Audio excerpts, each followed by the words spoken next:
guys, welcome to today's video. Today I'm going to show you these 7 different clay hair accessories I made and try to break it down as much as I can on how I made them. As always, I'll have timestamps in the description, and if you stick around to the end of the video, I will show you how I did the hairstyles I'm wearing in the thumbnail. With that, let's get to it.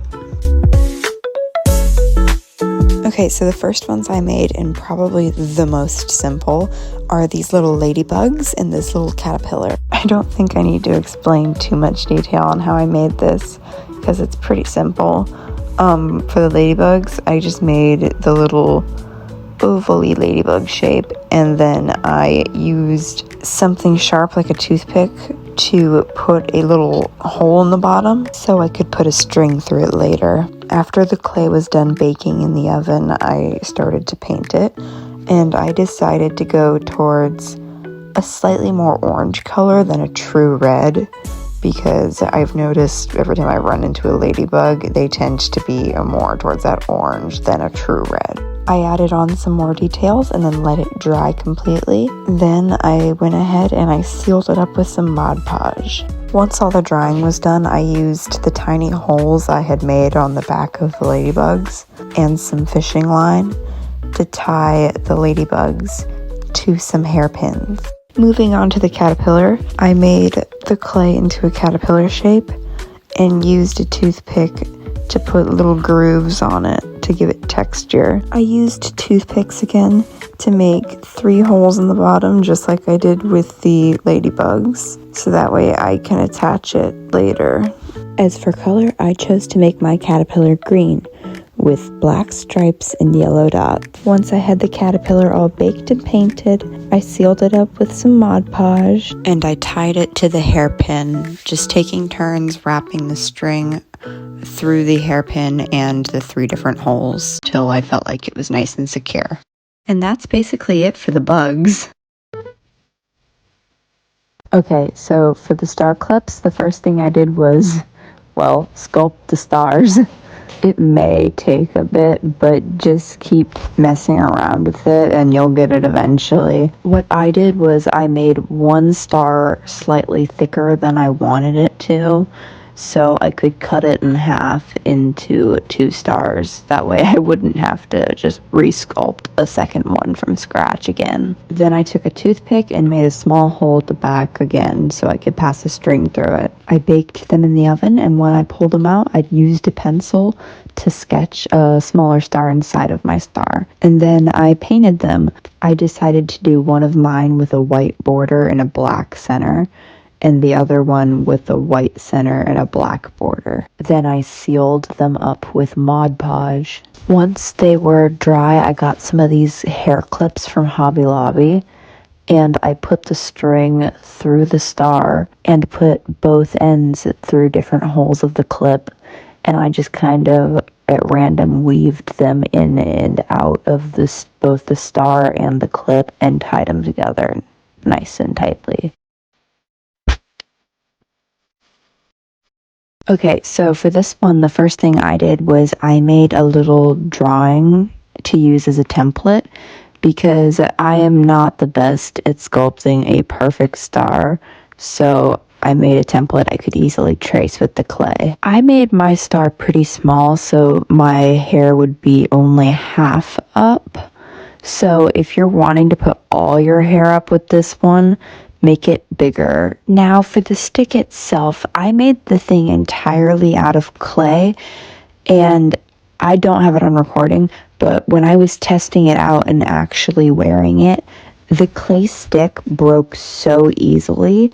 So what I ended up doing was later on, I took a wooden skewer and I actually made the exact same stick around the skewer. So I recommend doing that if you want it to actually stay together. Then once I was done sculpting, I put it in the oven and baked it.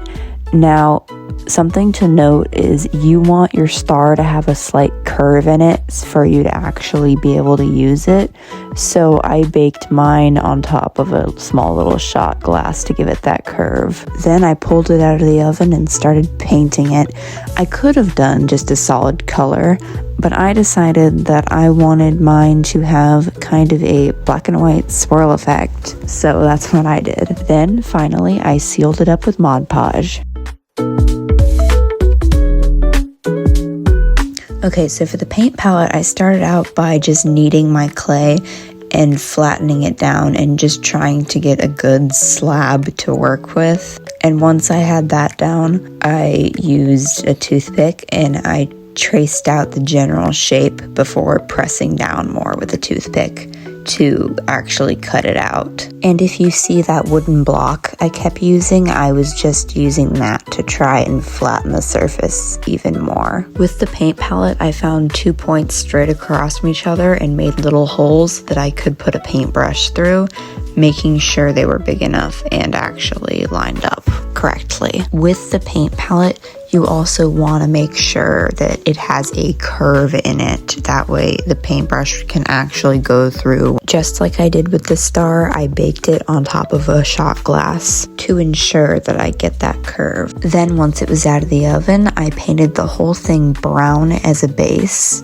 Then once it was dry, I went on top of the brown with different colors, trying to make them look like little paint splotches. Then I finally sealed it up with some Mod Podge once it was dry.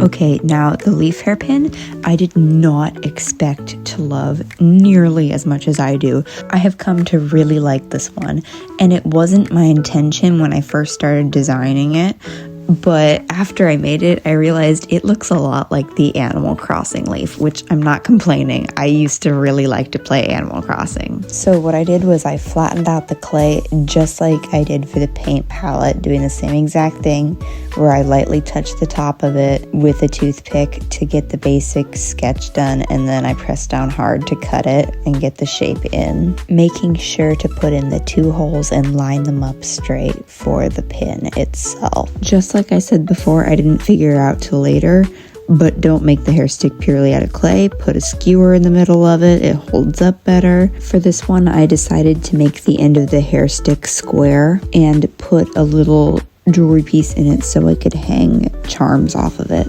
And here's me showing you the leaf on top of the little shot glass thingy. That's how I get it to have that nice curve when I bake it. Once it was all done in the oven, I pulled it out and I painted it green. Originally I used this lighter green, but later I switched to a darker, more somewhat natural green, and I simply just painted the stick brown, and I coated them both in Mod Podge to seal them. Then I used string and tied together these flower charms to put on the end of my stick. All of the flowers are from Hobby Lobby if you're curious. So for the catfishing, I would recommend being slightly more familiar with clay and not a complete newbie, because you do have to sculpt an actual cat. So what I did was I took a wooden skewer and I encased it in clay to create the base of the pin, and then I created this flat piece and attached it to the back where I'm gonna have my cat sit. Once you have a spot for your cat to sit, you can start working on sculpting the actual cat.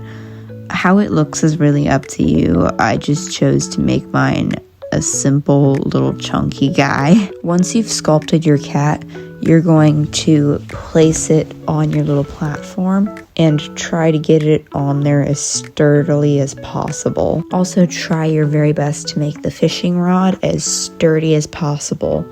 And if you look closely, I put these small little notches all the way around on the tip of my fishing rod. That's so I can easily tie my string around it. Then you're gonna wanna sculpt your fish. The type of fish and the style is all up to you. I chose to base mine somewhat off of a koi fish. You can't see it in this recording because I didn't think about it till later, but make sure you put a jewelry piece in the fish's mouth so you can actually connect it to the fishing rod and you don't run into problems later. Bake them in the oven, and once they're out and cooled down, you can paint it. I chose to do my stick black, and then I chose to make my cat a calico, and then, like I said earlier, base my fish off of a koi in the coloring. Then once it's all dry, we seal it with some Mod Podge. And now all you gotta do is simply tie some string on the fishing line to the fish. Okay, so the cubone was the most difficult one out of all of them, and if you're going to make him, I would recommend having some experience with clay because he was quite a pain. I think the most difficult part of him was the fact that I had to sculpt the shape of his head while keeping it hollow still, and it was a lot more difficult than I thought to try to smooth out some of these edges without collapsing the whole thing. Anyway, this one I think I spent by far the most time on. I think I almost spent an hour, 30 minutes straight just trying to sculpt his head. Yeah, so just be mindful of that if you attempt cubone. It also doesn't have to be cubone. You could do this probably with any skull in general. I just saw someone else do cubone and I knew I had to do it because cubone was my favorite Pokemon as a kid. I made the bone stick the same way I made all the other sticks, with a skewer in the middle to keep it nice and strong. Anywho, once I finally got the shape right, I put him in the oven, and once he was out, I coated him with Mod Podge. First, I'm going to show you how I put up my hair with just a stick. The first thing you're going to do is brush out your hair and gather it into a ponytail. You're going to put one hand under the ponytail and wrap it around, creating a loop. Then you're just going to take the rest of your hair and wrap it around that loop like this. Then you're going to reach and grab that bun through the loop and pull it through slightly. Then holding it tightly, you're going to grab your hairpin and you're going to insert it through that loop where your hand is, and you're just going to push it down till it touches your head. Then you're going to turn it to the side, making sure to pick up some of the hair at your scalp and push it all the way through, and then weave it back up through the other side of the loop, creating a bun. The second hairstyle is the one I use for all of these hair pieces. So once again, we're going to brush our hair and pull it up into a ponytail.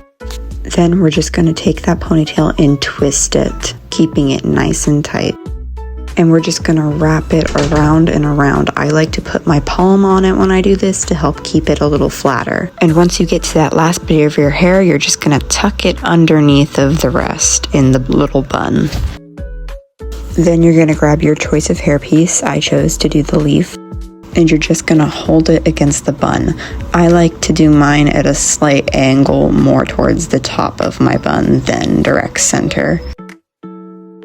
Then you're going to grab your stick and put it through the first hole going straight down towards your head. And then you're going to turn and make sure you pick up some of the hairs against the scalp as you go through the bun.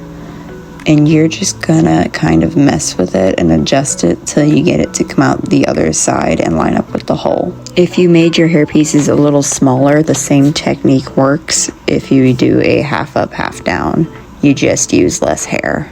If you guys made it this far through the video, thank you so much for watching all the way through. It means a lot to me. Thank you guys so much for 3,000 subs. We're growing really fast, and it's actually really impressive. It makes me happy to know that you guys are enjoying my content. So thank you for sticking around. If you're new here, if you could subscribe, that would be helpful. I don't pressure though, so I just say it as a reminder. I'm thinking about doing more live streams where you paint with me. So if that's something that you guys would actually be interested in watching, comment and let me know. Any questions or ideas, comment them. I will reply. With that, I'll see you guys in the next one. Bye. Thanks for watching.